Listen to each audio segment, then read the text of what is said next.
दर्शकबिन नमस्कारसँगै हार्दिक स्वागत छ। म उमेश नेउपाने तपाईहरुको बीचमा आज समसामयिक कुराकानी गर्नका लागि उपस्थित भइसकेको छु। आज हामीसँग हुनुहुन्छ बर्दिया जिल्ला कमिटीका सदस्य रामकृष्ण चौधरी। हामी उहाँसँग विशेष कुराकानी गर्दैछौँ र अहिलेको समसामयिक विषयमा मध्यनजर भएर कुराकानी गर्नेछौँ। तपाईलाई स्वागत छ। धन्यवाद। आराम हुनुहुन्छ नि तपाई? आरामै छु। तपाईलाई अहिले यो नेपालमा जेनजी आन्दोलन भइसकेपछि देश तहस नहस अवस्थामा पुग्यो, देशमा विध्वंससम्म थियो हैन। त्यतिखेर जुन तपाईको पार्टी सरकारमा थियो, तर युवाहरूका मागहरूलाई किन सम्बोधन गर्न सकेन? तत्कालीन हाम्रो पार्टीको सर्दै अध्यक्ष तत्कालीन प्रधानमन्त्री केपी शर्मा ओली हाम्रो सर्दै अध्यक्ष प्रधानमन्त्री तत्कालीन अवस्थामा हुँदाखेरि उहाँले जेनजी आन्दोलनको माग भन्दा पनि के हो कि उहाँहरूको विशुद्ध उहाँलेको माग खासै थिएन। तैपनि जेनजीहरूको माग कसरी थिएन भन्नुहुन्छ? जेनजी पुस्ता सडकमा आइरहेका थिए हैन, माग सम्बोधन गरेन, सरकार मौन बसिरहेको थियो। यो विषयलाई तपाईले कसरी हेरिराख्नु भएको छ? खास उहाँहरूको माग, जेनजीको माग कि देशमा व्यापक रूपमा भ्रष्टाचारी भइरहेको अवस्थामा त्यसलाई नियन्त्रण गर्नको लागि, अर्को कुरा के हो कि उहाँहरूको विशेष के हो कि देशमा तत्कालीन सोसल मिडिया बन्द गर्दाखेरिको उहाँहरूको आक्रोश त के हो कि देशमा एउटा सुशासन भएन। यसो हेर्दाखेरि उहाँहरूको माग खासै 3वटा माग मात्र देखिन्छ।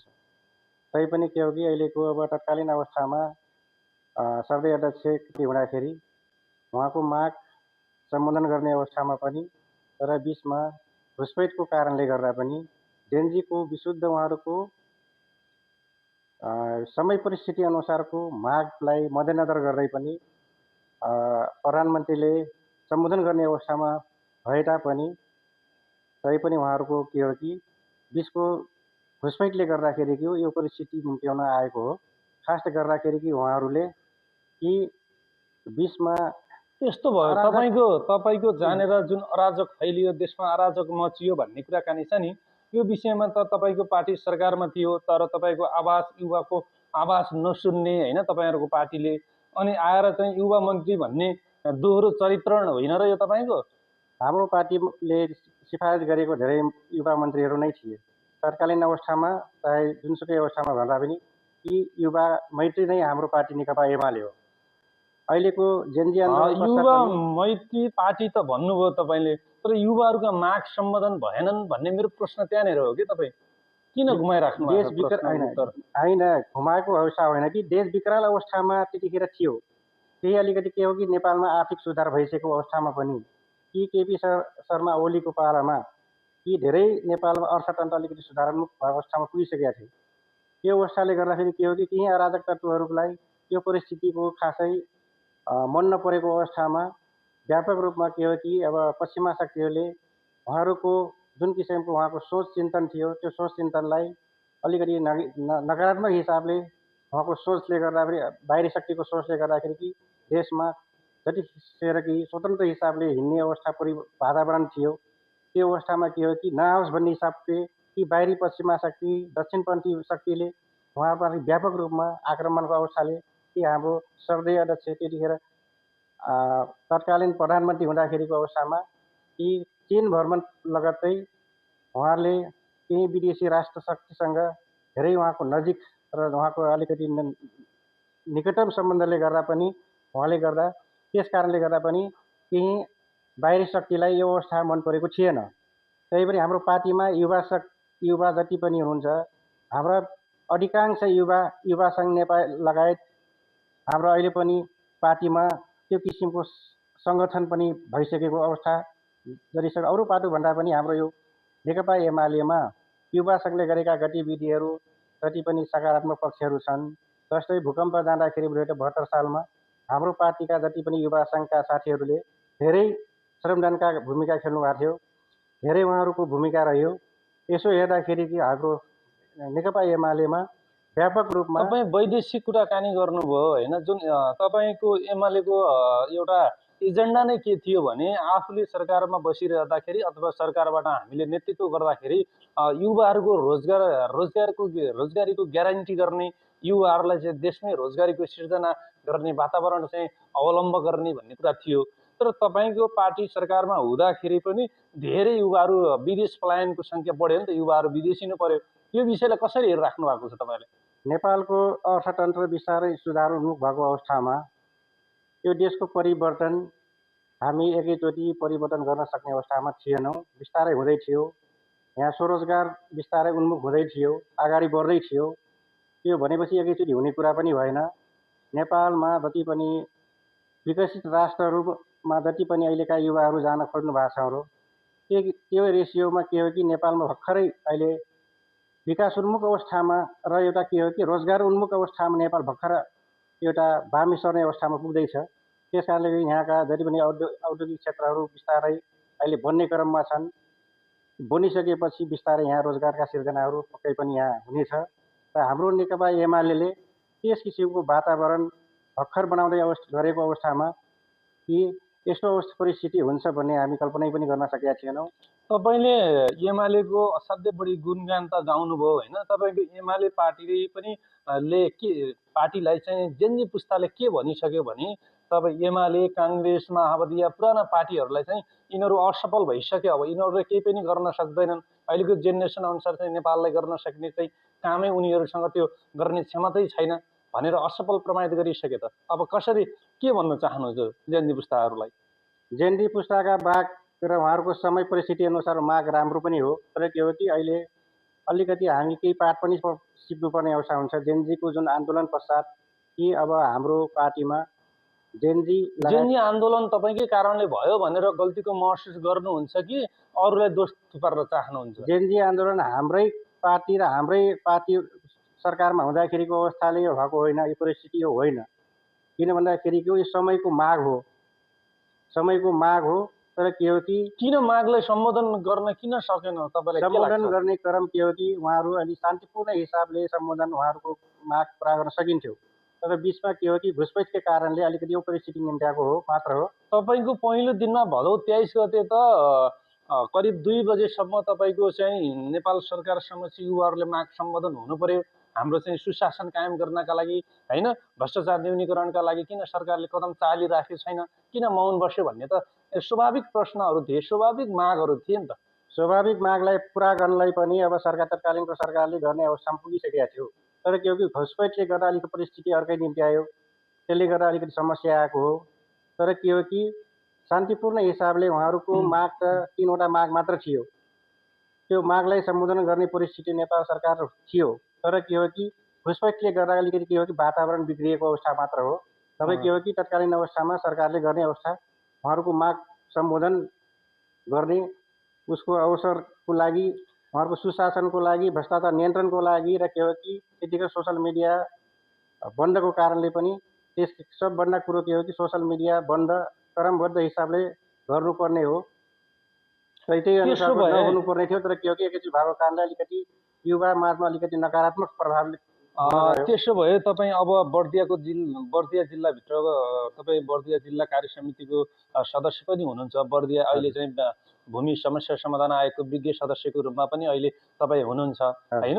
अब यसो हुँदै गर्दाखेरि हिजो भूमि सम्बन्धी ऐन 2021मा बन्यो, तर पटक संशोधन भएर आयो, तर जुन भूमिहीन दलित र भूमिहीन सुकुम्बासीका लागि पूर्जा वितरण गर्न सकेन टाइममा होइन, अझै पनि काम ढिला सुस्ती छ। अनि तपाईँबाट के विश्वास मान्न सकिएला? तत्कालीन अवस्थामा विगतका आयोगले गरेका धेरै आयोगमा धेरै आयोगहरू बने, निर्माण भए। अहिले भनेको अहिले 19औं आयोग हो। त्यो आयोगले बिचमा हामी आइसकेपछि त के हो कि म पनि एउटा युवा भएको कारणले ममा पनि एउटा जोत जाँगर छ कि बर्दिया जिल्लामा अहिलेसम्म भूमिहीन समस्या समाधान कि विगतदेखि अहिलेसम्म धेरै पुस्तौँदेखि यो बर्दिया जिल्लामा यस किसिमको समस्या निम्त्याएको होइन, निकै तपाईँ भइयो। जसो के भन्न खोजेको के भने जस्तै आयोग त पटक बन्यो, तर त्यो आयोग बन्दाखेरि चाहिँ तपाईँको आयोग बन्ने, तर आयोग बनिसकेपछि त्यसले चाहिँ पूर्णता नपाउने, कहिले त्यो आयोग खारेज हुने, कहिले त्यो आयोग बनेर गठन हुने, कहिले पुनर्गठन हुने, कहिले विघटन हुने। यसले गर्दाखेरि चाहिँ यो कसरी यसको स्थिरता हुन्छ अनि कसरी पाउन सक्छन् त मान्छेले? अनि भन्नुहोस् त, ऊर्जा त्यतिखेरको कसरी पाउने? त्यतिखेरको परिस्थितिमा के थियो कि अब स्थिर सरकार नभएको यो कारणले पनि जिम्मेवारी कसले लिने? यो पटक यसमा के हो कि राजनीतिक धोका दलले भएन यो जनतालाई? राजनीतिक दलले बर्दिया जिल्लामा कि यस किसिमको अब के हो कि 6 महिना 3 महिनामा आयोग गठन हुने विघटन हुने परिस्थितिले गर्दा यहाँका जति पनि भूमिहीन दलित सुकुम्बासीलाई र अभिषित बसोबासीलाई धोका दिएको अवस्था पनि हो। तर के हो कि स्थिर सरकार नभएकै कारणले नै हो कि स्थिर सरकार नेपालमा भइदिएको भए 5 वर्ष सरकार भइदिएको भए कि बर्दिया मात्र त्यसो होइन भए कि समग्र तपाईँको अब जिल्लामा स्थिर सरकार हुनुपर्छ भन्ने एमालेको एजेन्डा हो अहिले? हाम्रो स्थिर सरकार हुनलाई हाम्रो एमालेको जननिर्वाचित एजेन्डा नै हो। प्रधानमन्त्री हुनुपर्छ भन्ने हो? जननिर्वाचित प्रधानमन्त्री होइन कि नेपालको संविधान अनुसारको अहिले पार्लियामेन्टले बनाउने एउटा सिस्टम छ प्रधानमन्त्री। हाम्रो मान्यता नै यही हो कि तपाईँको पार्टी त यही जेन्जी आन्दोलनले तहस नहस पारिसक्यो, तपाईँलाई आँछु पारिसकेको जेन्जी पुस्ताले तपाईँको सरकार, तपाईँको पद समेत हट्यो। तर त्यो संसद पुनर्स्थापना हुनु पर्यो भनेर प्रतिदिन आवाज उठाइरहेछ। कस्तो नैतिकता हो तपाईँको पार्टीको? पुनर्स्थापना एक मात्र बाटो विकल्प के हो कि संसद पुनर्स्थापना भयो भने कि जेन्जीका माग पनि पुरा हुने, कि अहिलेको अन्तरिम सरकारले, अहिलेको जेन्जी सरकारले यो उहाँहरूको माग पुरा गर्नै सक्दैन। तपाईँको पार्टी कटिबद्ध भएन के?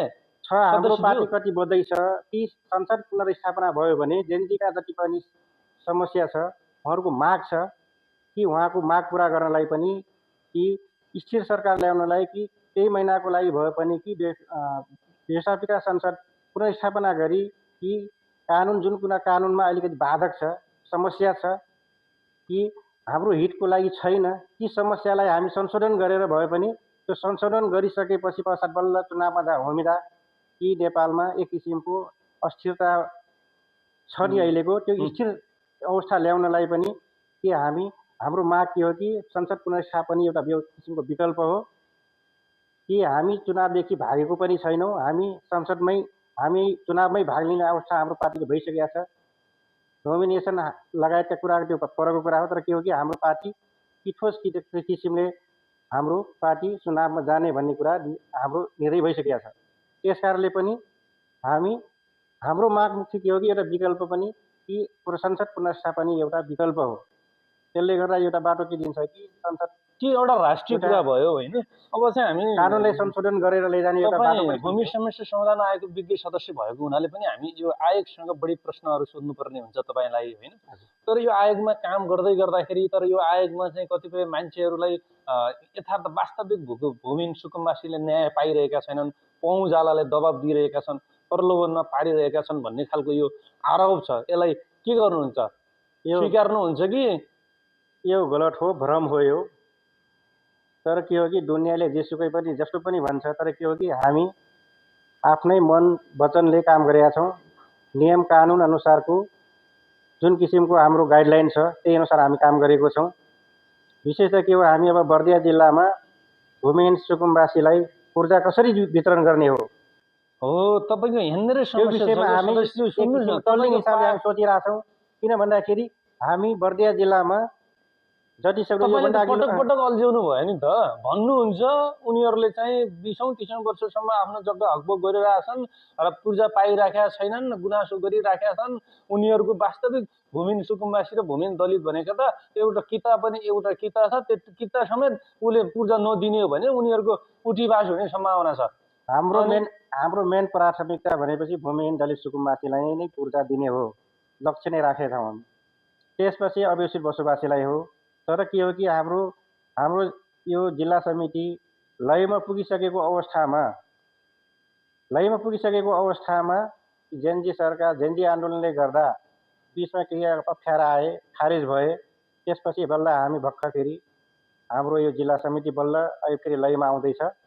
यो परिस्थितिमा हामी धेरै कुरा चुनौतीपूर्ण अवस्था छ। यो बिचमा पनि हामी काम गर्न खोजिरहेछौँ।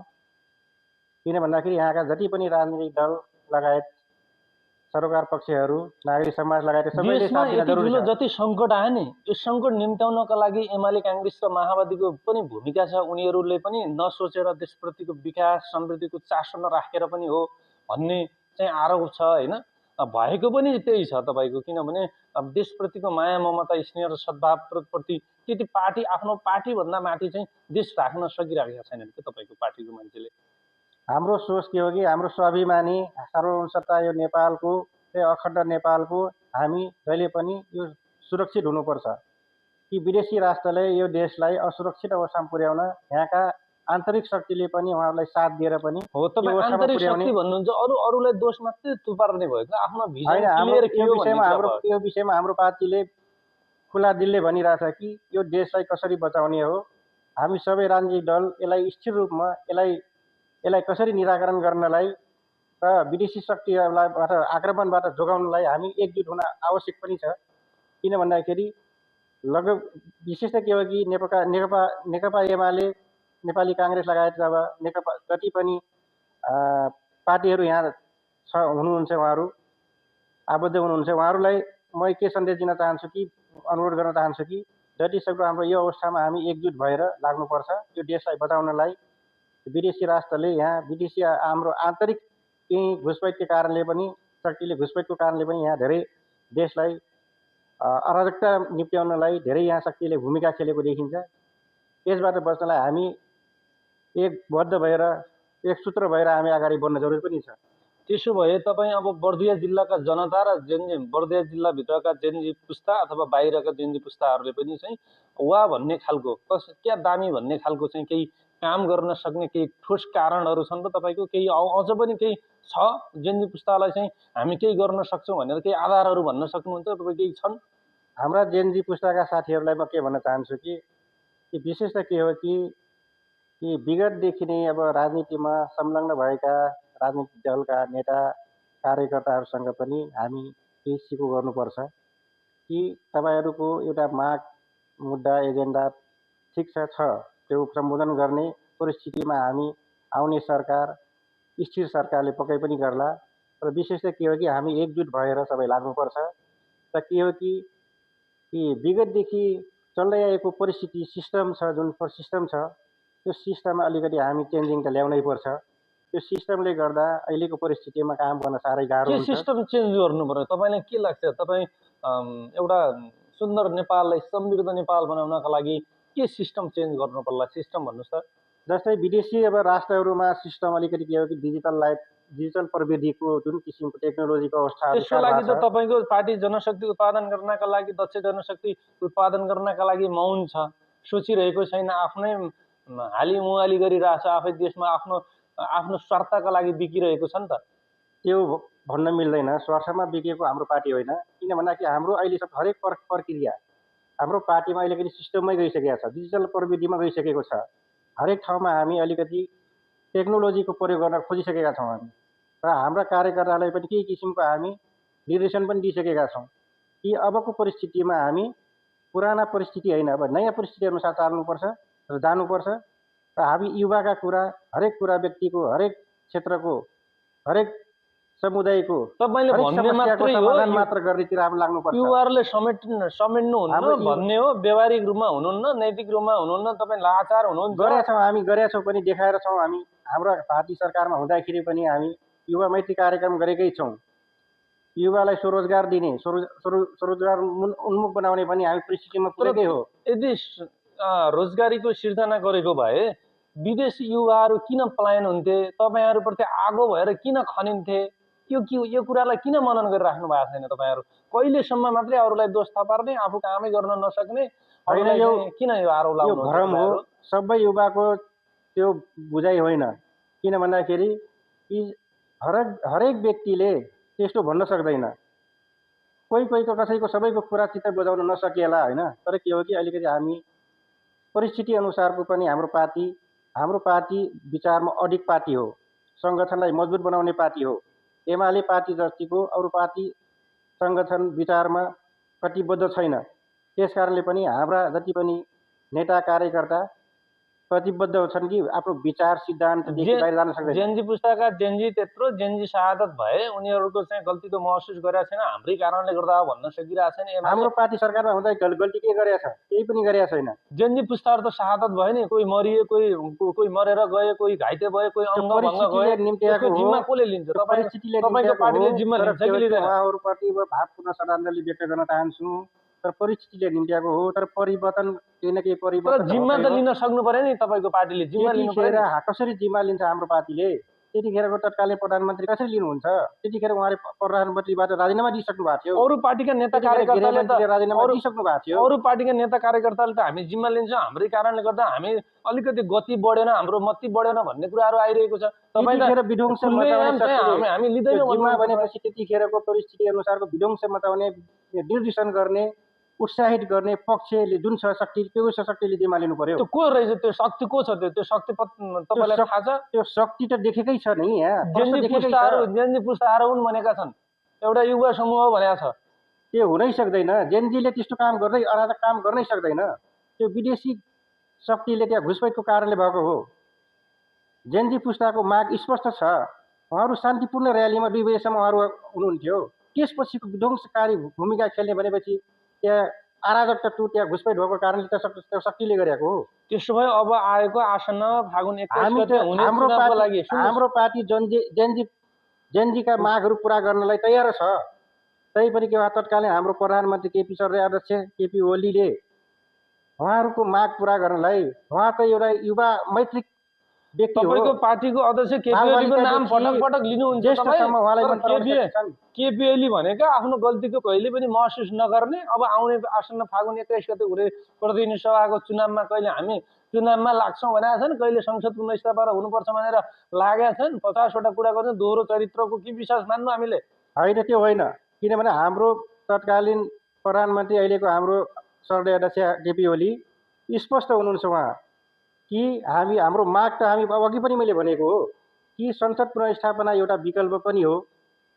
र अर्को कुरो के हो कि हामी चुनावदेखि बाहिर जानु पनि हुँदैन, भाग्नु पनि हुँदैन।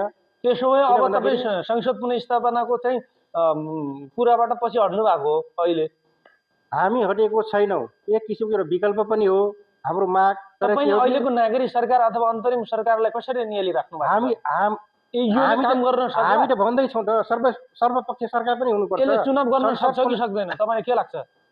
चुनाव गर्न सक्ला यसले? सक्ने नसक्ने भने चाहिँ अहिलेको अन्तरिम सरकारले जिम्मा लिने कुरा हो। तर के हो कि शान्ति सुरक्षाको ग्यारेन्टी अहिलेको सरकारले लिनुपर्छ। के गर्नु पर्यो शान्ति सुरक्षाको लागि? भोलिका दिनमा अहिले त्यत्रो हात हतियार गोली गट्ठा हात हतियार लुटेका छन्। भोलिका दिनमा गोली चल्यो भने, आमसभा भयो भने, सभा सम्मेलन भयो भने गोली आयोगै गठन भएको छ त सर। त्यो त आयोगै गठन भएको छ त। मान्छे मरिसक्छ, त्यसपछि आयोगले त्यसो छानबिन गरेर पछि हुन्छ। के गर्ने त? विकल्प के छ? ग्यारेन्टी नभएसम्म चुनावमा भाग लिन औचित्य पनि देखिँदैन। तर के हो कि हाम्रो सरकार, हाम्रो यो पार्टी जति सक्दो के हो कि शान्ति सुरक्षाको ग्यारेन्टी होस् भन्छ। र यो एक किसिमको विकल्प संसद पुनर्स्थापना हुनुपर्छ, सर्वपक्षीय सरकार हुनुपर्छ। त्यसपछि के हो कि जेनजीका मागहरू सम्बोधन गरिसकेपछि र संशोधन, यो संविधान संशोधन लगायतका हरेक समस्या छ त्यसलाई त्यसो भयो अब अन्तिममा त्यसो भए जुन अब बर्दिया जिल्लामा हजारौं भूमिहीन दलित र भूमिहीन सुकुम्बासी छन्, यिनीहरूले तपाईँकै कार्यकालमा न्याय पाउँछन्? हामी भर्खर ऊर्जा पाउँछन् कि पाउँदैन भन्ने कुरा हो कि ऊर्जा हामी प्रयत्न गर्दैछौँ दिनलाई। किन भन्दाखेरि यो परिस्थितिबाट अलिकति, यो परिस्थितिले गर्दा अलिकति रोकिएको धेरै समस्या, अलिकति चुनौतीपूर्ण अवस्था पनि छ। र 21 गतेको चुनावले गर्दा पनि भोलिका दिनमा पक्कै पनि यो अब यो भूमि समस्या समाधान आयोग जति पनि छ जिल्लामा, यसलाई अलिकति समस्या त पर्छ। जति सक्दो के हो कि यो वातावरण राम्रो भयो भने हामी पक्कै पनि यहाँका भूमिहीन दलित सुकुम्बासीलाई हामी पूर्जा मारेरै छोड्छौँ। तर यो पूर्जामा अलिकति दबाब कतिको आउँछ तपाईँलाई? दबाब त आउँछ, तर झालाले तपाईँको राजनैतिक भएका मान्छेहरूले पूर्जा पाए, तर अरूले एउटा जो वास्तविक भूमिहीन हुन् उनीहरूका लागि त अझै पनि चुनौती छ, समस्याहरू छ भन्ने कुरा हो त। एउटा कुरा के हो कि अब एक त म ठारूको छोरो हुँ, यहाँको भूमिपुत्र हुँ। विशुद्ध यहाँ के हो कि भूमिहीन दलित सुकुम्बासीहरूलाई छानबिन गरेर, पहिचान गरेर हामी पूर्जा वितरण गर्छौँ। कि गलत व्यक्तिले पूर्जा पाउनु भएन, पोखराको भूमिहीनको त्यस्तो अवस्था थाहा पाउनु भयो भूमिहीनको होला। अवस्थाले के हो कि यी अव्यवस्थित व्यक्तिले भूमिहीनको क्याटेगोरीमा नआओस् नपाओस्।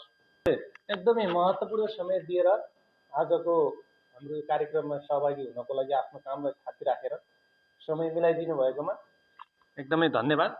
आगामी दिनहरूमा धन्यवाद। जोड्दै गराउनुहोस्। धन्यवाद छ यहाँलाई। आफ्नो